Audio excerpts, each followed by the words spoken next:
Hello everyone, Java object oriented programming এর Bangla video টিউটোরিয়ালের পক্ষ থেকে সবাইকে স্বাগতম। আমি শহীদুল ইসলাম। তো আজকের টিউটোরিয়াল আমরা শিখবো হচ্ছে কিভাবে ট্রায়াঙ্গেল পিন করতে হয়, অর্থাৎ স্টার দিয়ে কিভাবে ট্রায়াঙ্গেল পিন করতে হয়। তো আমরা থিওরিক্যাল সেশনে দেখেছি কিভাবে এটা কাজ করে। তো তার প্র্যাকটিক্যাল ইমপ্লিমেন্টেশনটা আমরা এখন দেখবো।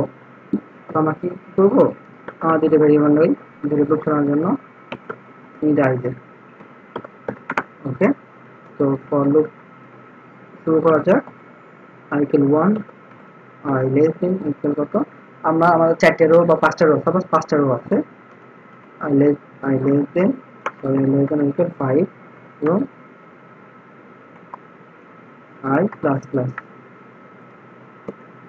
দেন কি করবো, আমরা এর মধ্যে আরেকটা লুপ চালাবো।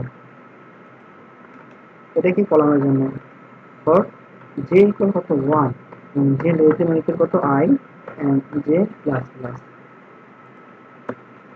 ওকে, তো আমরা এখানে কি প্রিন্ট করবো, স্টার প্রিন্ট করবো। আমি shortcut system dot out of print line এখানে নিয়ে আসলাম, এখানে শর্টকাট স্ক্রিপ্ট ইউজ করে। তো ওকে, তো এখানে আমি কি করবো, প্রিন্ট করবো সেটা। এরপর লুপ শেষে, প্রথম লুপ শেষে আমি কি করবো, এখানে একটা প্রিন্ট লাইন ইউজ করবো। এটা ইউজ করলে হয়তো আপনাকে এখানে পিন দিয়ে শুধু এখানে কি ব্যাকস্ল্যাশ এন দিলেও চলে আসবে।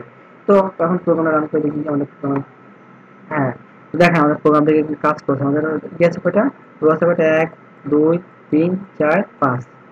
তো প্রথম রোতে একটা উপাদান, দ্বিতীয় রোতে দ্বিতীয় উপাদান, তৃতীয় রোতে 3টা, চতুর্থ রো 4টে এবং পঞ্চম রোতে 5টা উপাদান আছে, মানে স্টার আছে। তো এভাবেই আসলে কি আমরা ফর লুপের মাধ্যমে স্টার প্রিন্ট করতে পারি।